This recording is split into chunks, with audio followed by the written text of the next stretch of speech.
hear you. All right, and that's on. Do you want to clap too?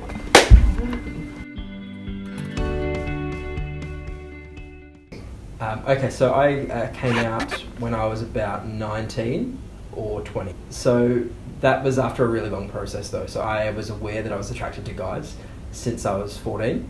And if I look back a little bit, there's probably like some signs even before when you look back in retrospect that you're like, oh, that's why, when I was like 9 or when I was 12 that I felt that particular way.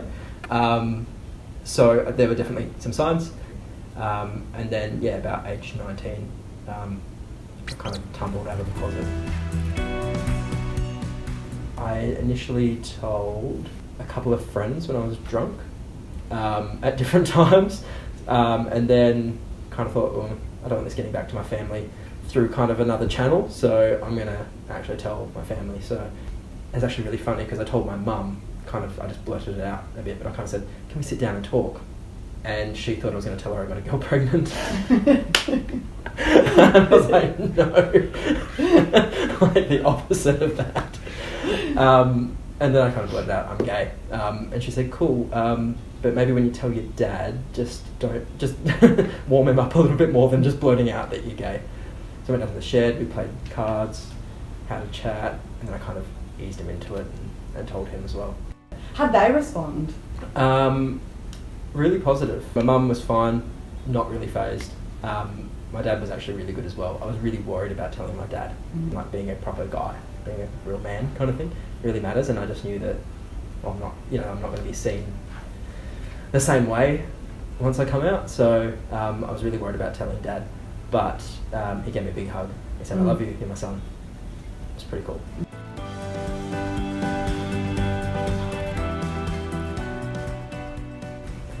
Growing up in Geraldton was actually really good. I really loved it. I'm still a country boy at heart. Yeah. I still feel a little bit like I don't belong in the city.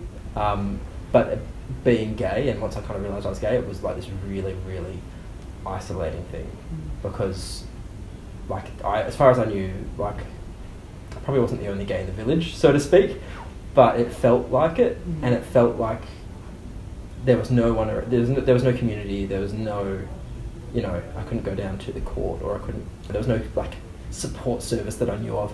If there was a support service that I knew of, I would not have gone, because that would have been like, hey, there's Holden and everyone knows that he's gay, you know what I mean? It would be, in a country town, everyone knows everyone's business, and then you'd end up being like a story.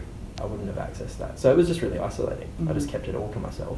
As I became an older teenager, I really wanted to act on stuff. You want to actually, hook up. You want to meet other guys, and I just couldn't do it in person. It just felt like, this is too risky, and someone will find out. If someone finds out, I'll die. Yeah. Or the world will end. Yeah. It's too big, and I would go online instead. I would just chat to other people I could find somewhere anonymously, and actually connect in some way. Yeah, in terms of Geraldton now, I think the kind of LGBT support and community support and stuff like that, I think attitudes certainly have changed. I mean, I grew up, I graduated high school in 2005. So things have definitely changed across Australia, across the world since then, for sure. I think we often stereotype small country town as going to be, bigoted and homophobic, and they're all, got the pitchforks and they're coming to get you. And there's certainly some small aspect of that. A lot more people are just facing something they don't understand and haven't seen before, so there's probably a lot of ignorance. And a lot more people are actually really accepting.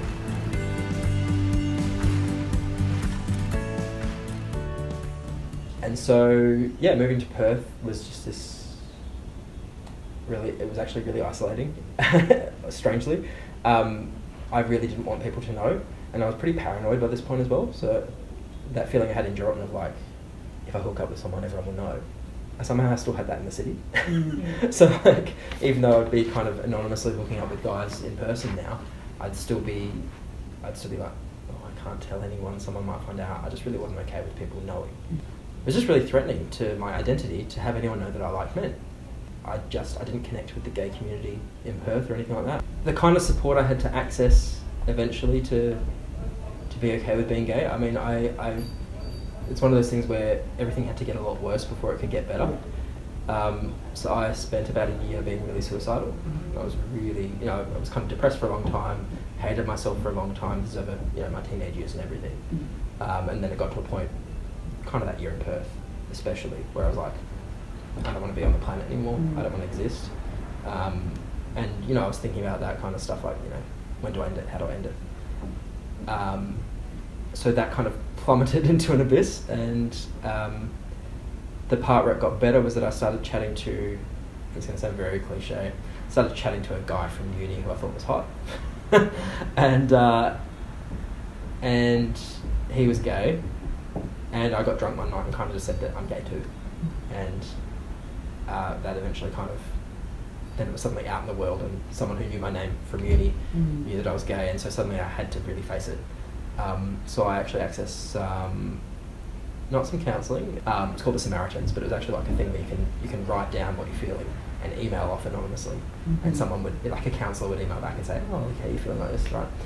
So I started doing that, saying like, hey, I'm going to kill myself, and I'm like not happy, and they'd go back like, okay, so why do you want to kill yourself? And it was kind of that, and then combined with the idea that, there's now this guy around, he knows I'm gay, he doesn't seem to hate me, I don't hate him for being gay either. In fact, I think he's really nice, and I think he's really cool. So it just kind of made me confront that kind of self-loathing that I had. Like, it was all really self-loathing. I didn't have people kind of driving past in cars and calling me a faggot and, throwing shit at me.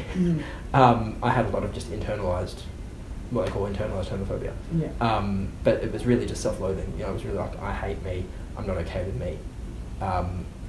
So I had to work through that to then be okay with it. And that's a really hard challenge. So when I first kind of realised that I was gay and kind of that label might apply to me, I did not like that at all.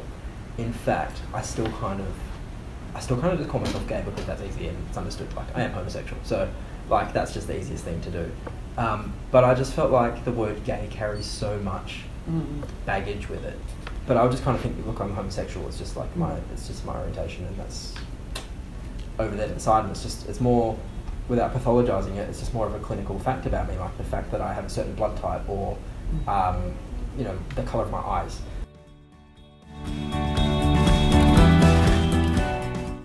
There was like a turning point day, and it was very ordinary. Like, I was literally, I was back home in Geraldton for a few months doing summer labouring work with my dad, and so like the house was full, my siblings were there, so I was sleeping on a mattress next to the kitchen window for a few months.